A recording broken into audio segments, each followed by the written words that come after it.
नमस्कार दोस्तों। प्रीति की डायरी में आप लोग का बहुत बहुत स्वागत है। दोस्तों, जो मेरी कहानी है, जो मेरी स्टोरी है, उसका दूसरा पेज आज मैं अपनी डायरी में नोट करने जा रही हूँ। जो मेरी स्टोरी है उसको जानने के लिए आपको आगे तक देखना होगा। जब मैं 6 महीना की थी तभी मेरी माँ ने मेरी नानी को मुझे दे दिया था। मेरी नानी ने मुझे बहुत प्यार किया, बहुत। मेरे नाना ने भी मुझे बहुत प्यार किया। अगर आज मुझसे कोई पूछे मेरी इतनी उम्र हो गई है, मुझे सबसे ज़्यादा प्यार किसने किया है, तो मैं बोलूँगी मेरे नाना ने किया है, मेरी नानी ने किया है। मेरे नाना ने सबसे ज़्यादा प्यार मुझे किया। मुझे आज भी याद है, जब मैं छोटी थी तो मेरे नाना मेरे लिए चॉकलेट लेकर आते थे। वो तंबाकू खाते थे, खैनी अपने जेब में खैनी रखते थे, उसमें खुलकर गिर जाता था तंबाकू। फिर भी मेरे लिए वो चॉकलेट लेकर आते थे और वो चॉकलेट उसी में जेब में रख लेते थे। तंबाकू जो है चॉकलेट में लग जाता था और जब लेकर आते थे तो निकाल कर देते थे मुझे खाने के लिए। उसमें तंबाकू जब लग जाता था तो धो धो कर मेरे मुंह में डालते थे कि गलती से कहीं तंबाकू मेरे मुंह में ना चल जाए। मुझे अपने पास सुलाकर स्टोरी सुनाते थे और मुझसे बहुत बात करते थे। एक पिता जो होता है अपने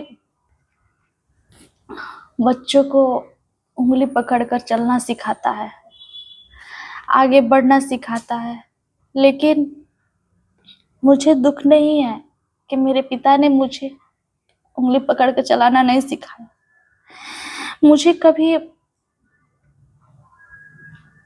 नहीं सिखाया, कंधों पे नहीं घुमाया, लेकिन मेरे नाना ने मुझे अपने कंधों पे बिठाकर दुनिया दिखाई है।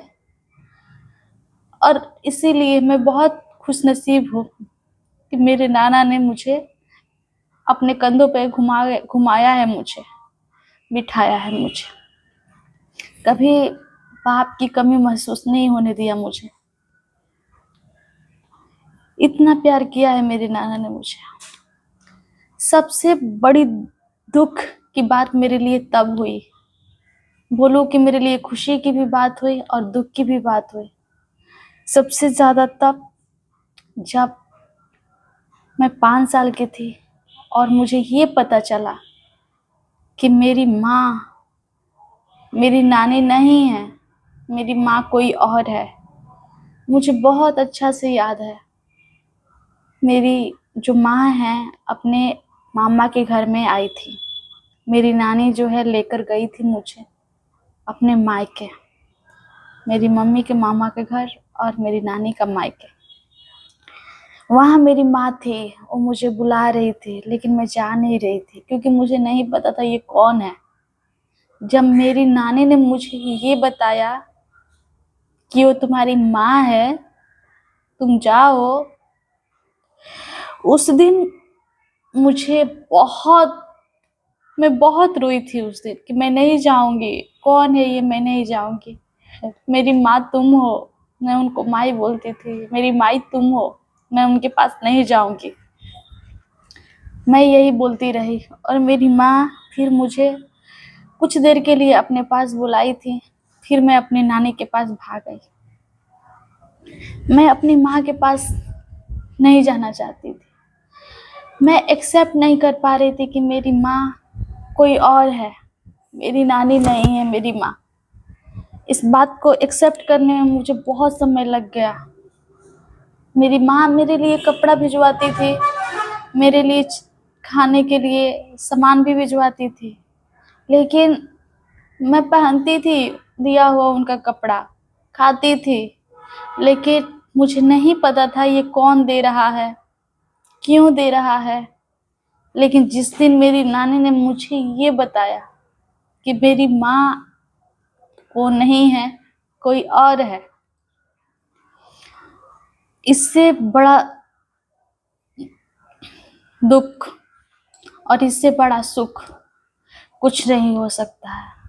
दुख इस बात का था कि मेरी नानी मेरी माँ नहीं है, जिनको हमेशा मैं माई बोलते आई हूँ, और सुख इस बात का था कि मेरी माँ है, ये मेरी माँ है।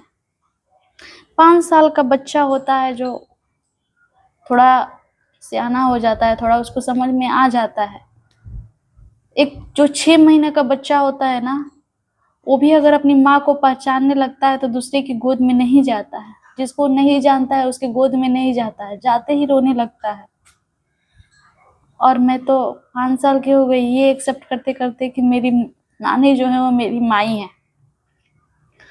लेकिन जब मुझे ये पता चला था ना कि मेरी माँ दूसरी कोई है, मुझे बहुत बहुत दुख हुआ था, खुशी भी हुआ था।